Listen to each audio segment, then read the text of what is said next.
Because this data shows that we can, North Carolina will move into a safer at home phase 2 on Friday, May 22nd at 5 p.m. Phase 2 is another careful step forward. Since we announced phase 1, the state's overall key indicators remain stable. However, the increases in the COVID-19 cases signal a need to take a more modest step forward in phase 2 than originally envisioned. While I am lifting the stay-at-home order, we are shifting to a safer-at-home recommendation.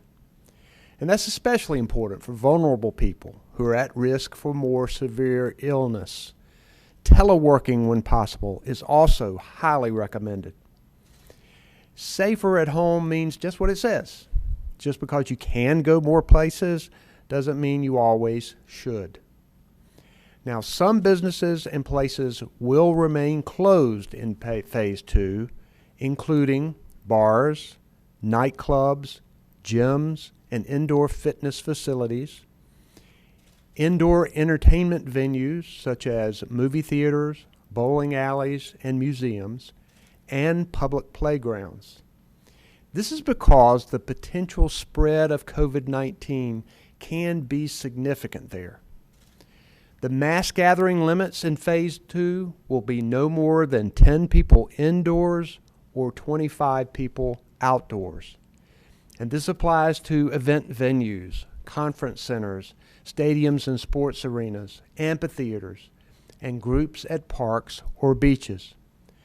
When people gather together, one person can be the spark to spread the virus to many.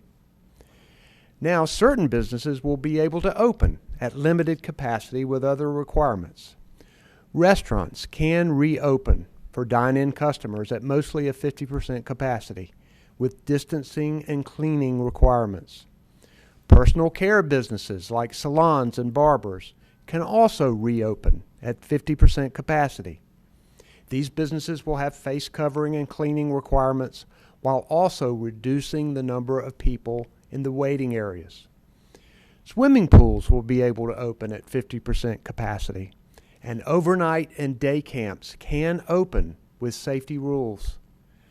Child care facilities remain open and are now able to enroll all children. I want to thank our child care centers that have been open. They've been taking enhanced precautions and they've been providing a critical service. As with previous orders, these restrictions are a floor.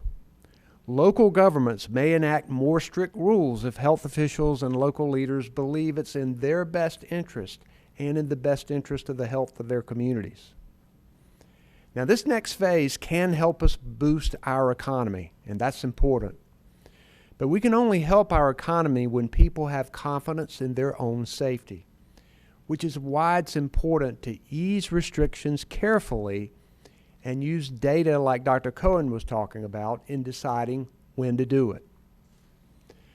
Now, I know this virus has upended life for many North Carolinians, especially those who've lost their incomes. And I've directed the Division of Employment Security to improve the efficiency and customer service of the unemployment benefits process.